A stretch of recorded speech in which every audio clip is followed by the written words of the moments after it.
مجھے کسی بچی نے لٹریچر سے بھیجا، پورا نہیں پڑھ پایا میں، کہ مولانا صاحب آپ آزادی کی باتیں کرتے ہیں، آزادی ایسے ہی مفہوم ہے، حقیقت نہیں ہے۔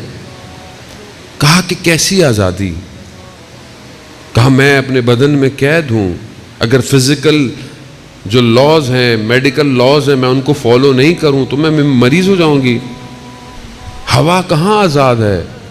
بہرحال وہ بچی ظاہر ہے آج کل کے معاشرے کے اندر بچے جو پڑھ رہے ہیں ان کے وہ بہت اچھی بات ہے، بچے اگر اچھا سوال کریں اور یہ وہ، اصل آزادی اس بدن کی نہیں ہے جان محترم۔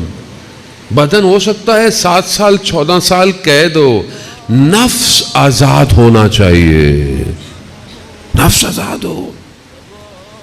کوئی آپ کے بدن کو قید کر لے، کوئی آپ کے چیزوں کو پکڑ لے، مگر کربلا کے واقعے کے بعد جن کو اسیر بنایا گیا وہ اسیر تھے، دشمن سمجھا کہ میں ان کو زندان میں لے کے جا رہا ہوں، میں ان کو، مگر وہ قید تھے۔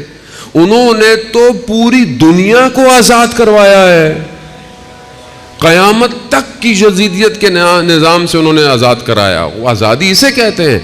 ہمارے پاس آزادی کی ڈیفینیشن نہیں ہے۔ ہم سمجھتے ہیں کہ آزادی کیا ہے کہ کوئی قید نہ ہو، خاتون جو دل چاہے کرے، آج کی بچی جو دل چاہے کرے، جوان جو چاہے کرے۔ اسی آزادی کے شوق میں تو یہ ویسٹ جاتا ہے کہ وہاں کچھ بھی کر لو، سڑکوں پہ کچھ بھی کر لو۔ مولانا صاحب لگتا ہے کہ آزادی ہے، مگر کیا آزادی ہے؟ انسان تنزلی کی طرف ہے، انسان تباہی کی طرف ہے۔ غیرت نہیں ہے معاشرے میں، حریت نہیں ہے معاشرے میں، عزت نہیں ہے معاشرے میں، کچھ بھی تو نہیں ہے معاشرے کے اندر۔